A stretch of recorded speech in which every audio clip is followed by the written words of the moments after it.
Isnoma, que la paix soit.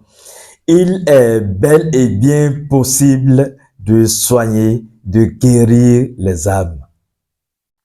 Chers amis, bienvenue dans Chinji, bienvenue dans la lumière flamboyante. Soleil 4, 3, 2, 0, je suis. Et vous l'avez compris, nous allons parler ici dans cette communication des guérisseurs d'âmes. De quoi s'agit-il et comment on peut guérir directement une âme? Vous allez le comprendre en suivant cette vidéo jusqu'à la fin. Je vous invite à partager de nos vidéos pour faire jaillir de la lumière dans les consciences. Partagez massivement, likez et commentez pour faire évoluer cette chaîne. Avant de commencer le sujet du jour, permettez-moi de remercier la communauté spirituelle de la Côte d'Ivoire parce que celui qui a appris l'aller doit avoir des nouvelles sur le retour, dit-on. Nous avons été en Côte d'Ivoire, nous avons fait pratiquement 2 semaines d'intenses activités spirituelles en Côte d'Ivoire et les Ivoiriens ont aimé. Ils ont compris que notre venue sur la terre ivoirienne était vraiment une bénédiction. Parce que ensemble, nous avons vécu une transformation profonde. Nous avons été ressuscités, chacun à son niveau. Je remercie donc tous les amis spirituels de la Côte d'Ivoire. Je remercie par ceci la terre de la Côte d'Ivoire. Je remercie l'entité spirituelle de la Côte d'Ivoire qui nous a fait cette grâce, qui nous a accordé cette bénédiction. C'était vraiment un festin d'amour. Pour ne pas citer les gens en détail, permettez-moi de remercier toute la communauté de la Côte d'Ivoire en général et les membres de la communauté de la lumière flamboyante, les membres de notre école, l'école initiatique ésotérique Chinji, résident en Côte d'Ivoire. Nous vous remercions. Merci à vous et félicitations pour le défi de lumière que vous avez réussi brillamment. Et je sais une chose fondamentale, c'est que votre énergie sera impactée maintenant et dans les années, dans les incarnations à venir. L'autre information que je vous porte rapidement, c'est la cérémonie de fin d'année Khana 2025 a déjà commencé depuis le premier passé, le dimanche passé. Et le dimanche prochain, nous serons encore ensemble. Les inscriptions sont ouvertes et les inscriptions continuent. Nous allons continuer les inscriptions même durant l'année 2025. Mais le plus tôt est toujours le mieux.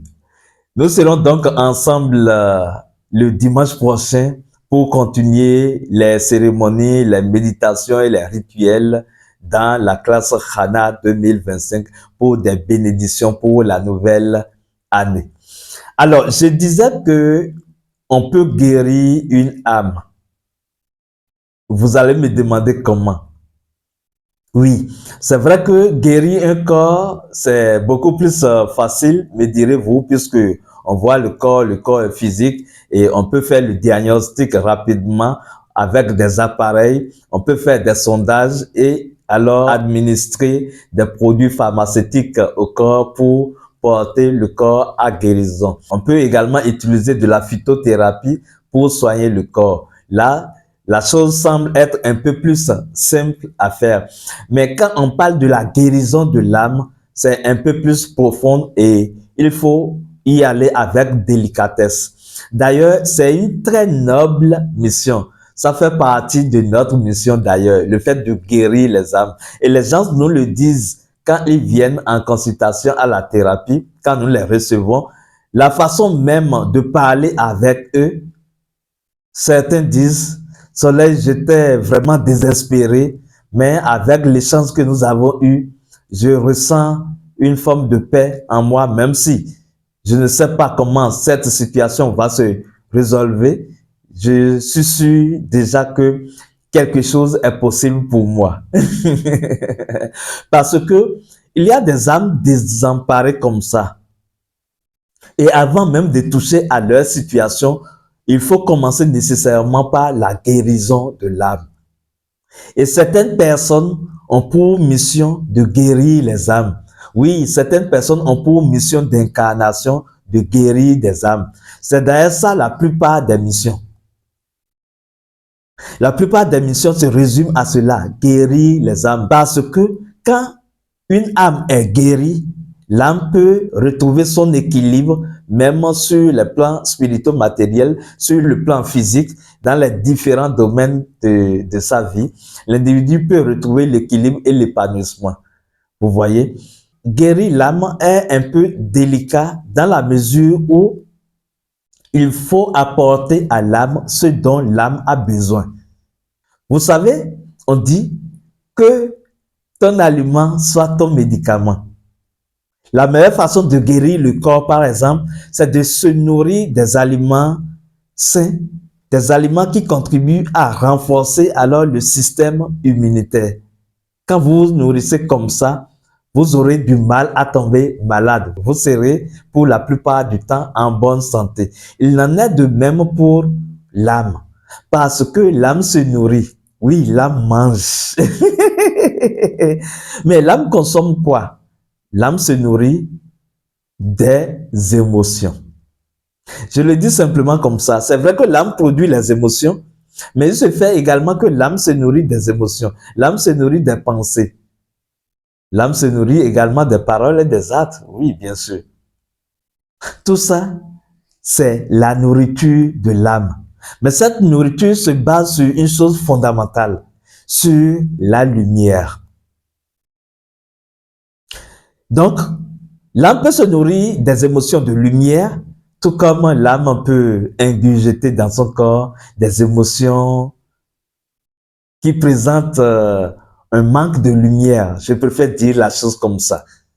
Donc, pour guérir une âme, ce qu'il faut, c'est d'apporter à cette âme de la lumière. Quand vous apportez de la lumière à une âme, vous guérissez cette âme. Parce que l'âme reçoit de la lumière et l'âme digère la lumière en son sein et la lumière fait du bien à l'âme. La lumière permet à l'âme de se porter bien. Vous avez compris? Donc, c'est comme ça qu'on guérit une âme en lui apportant de la lumière. Vous allez alors me demander, mais c'est le peu de lumière que moi j'ai, que je vais donner à une âme pour le guérir. C'est une erreur à ne pas faire. En fait, si vous êtes un guérisseur d'âme, ou bien si vous voulez guérir une âme, vous devez retrouver votre état d'innocence. Vous devez retrouver votre innocence en sachant que vous êtes l'enfant de la vie et donc vous ne faites rien de vous-même et que c'est la vie qui accomplit son œuvre à travers le canal de vie que vous êtes.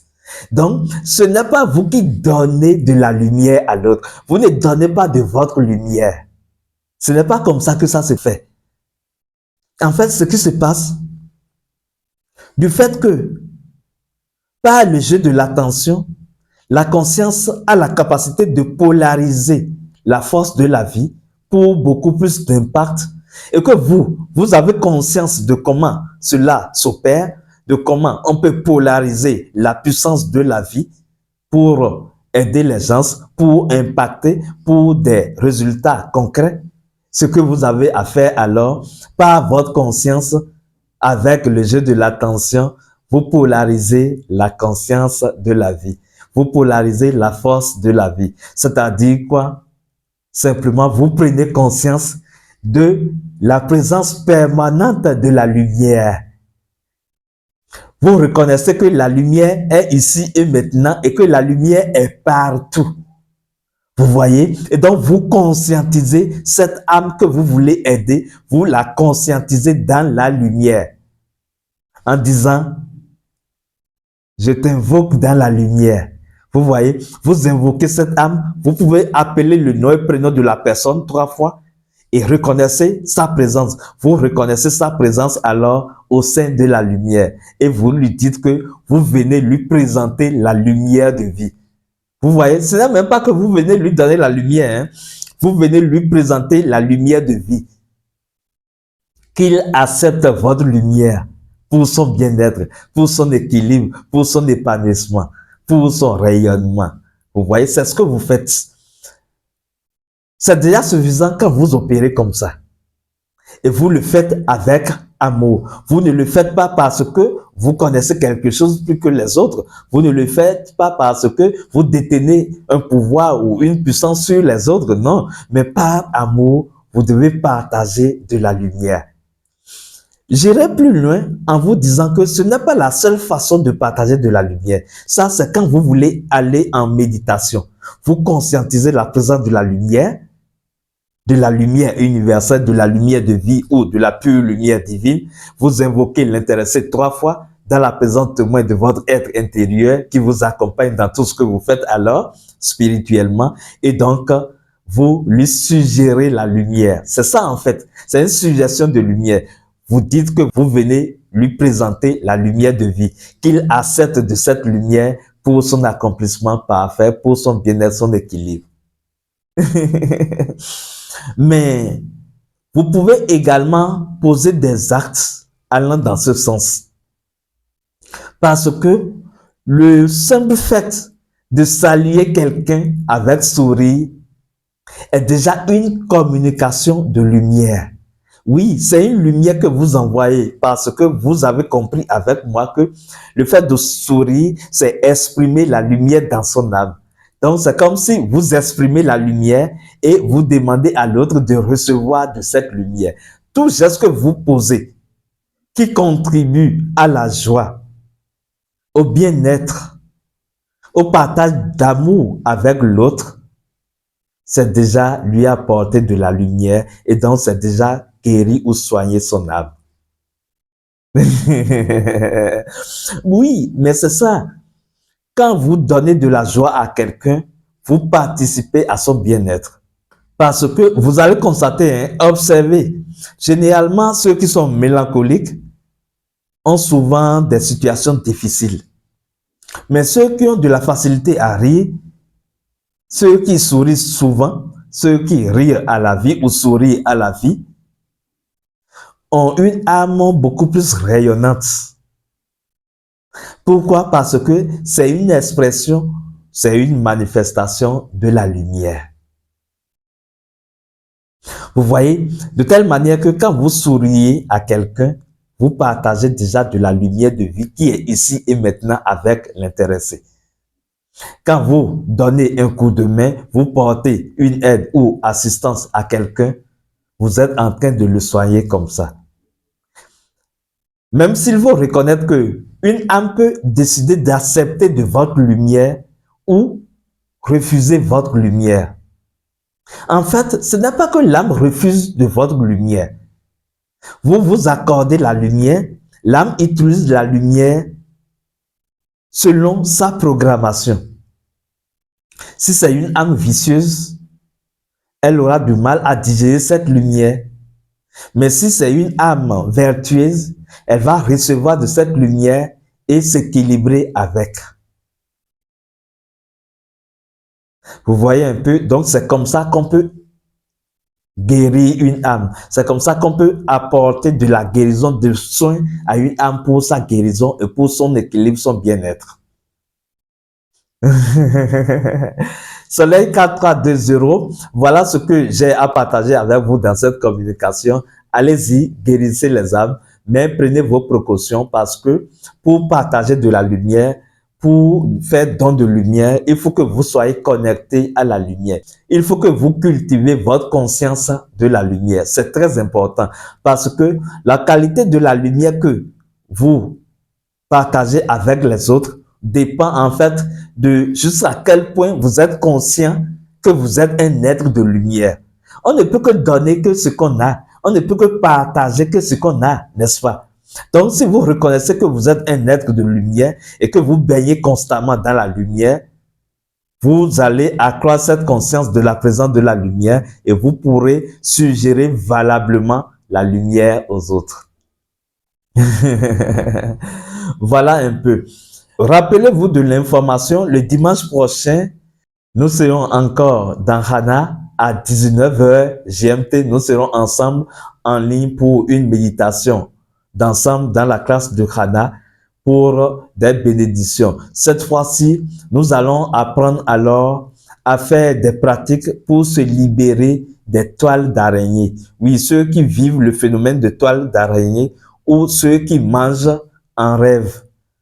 Quand vous avez l'habitude de manger en rêve, il y a des pratiques simples que vous pouvez faire avec la bougie et votre urine simplement pour vous libérer de ces infections astrales. Nous allons expliquer la chose dans la classe de Hana le dimanche prochain. Jusque-là, portez-vous bien dans les bras de la vie. Soyez toujours Isnom, soyez toujours en paix. Soleil 4, 3, 2, 0. Je suis l'aigle royal. Je suis la lumière flamboyante. Isnom, que la paix soit.